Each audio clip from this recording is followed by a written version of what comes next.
Meditacija aš esu.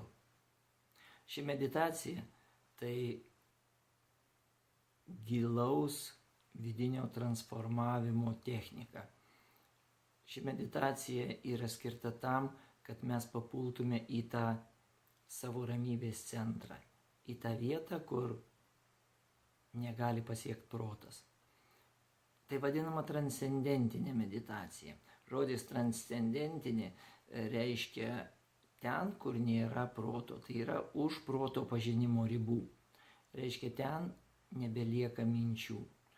Kada mes įeinam į labai gilią ramybę, panaudodami tam tikras technikas, mes pasiekiam tą vietą, kur nelieka nieko. Nelieka atsiminimų, nelieka kūno pojūčių, nelieka viso pasaulio, nelieka nieko.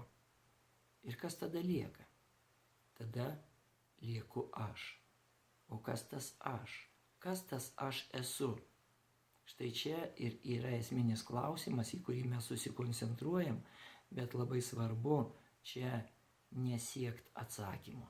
Atsakymas pareina tik tai tada, kada nustoji jo siekt.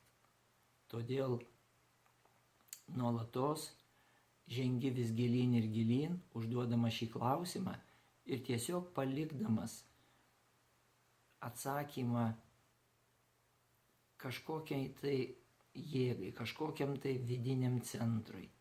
Ir jisai kažkurio momentu atsiveria. Tada, kada nustoji to siekt, kada nustoji to rūpintis. Dingsta mintys ir atsiveria kažkas tai giliai. Taigi šita technika yra esminė savęs pažinimo technika, savianalizės technika, privedanti prie to centrinio taško, kuriame yra pilna ramybė ir kuriame yra visiška absoliuti išmintis. Taigi, nuoširdžiai linkiu Jums keliauti šią kelionę ir pasiekti dar nepasiektas gelmes.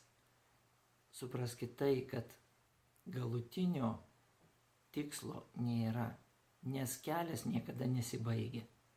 Visame kame yra absoliuti begalybė, tiek į didžiąją, tiek į mažąją pusę. Todėl nesistengkit pasiekti kažkokį rezultatą. Tiesiog leiskit savo būti tuo, kuo ir taip jau esat. Absoliučia spindinčia ramybė. Linkiu Jums šios ramybės.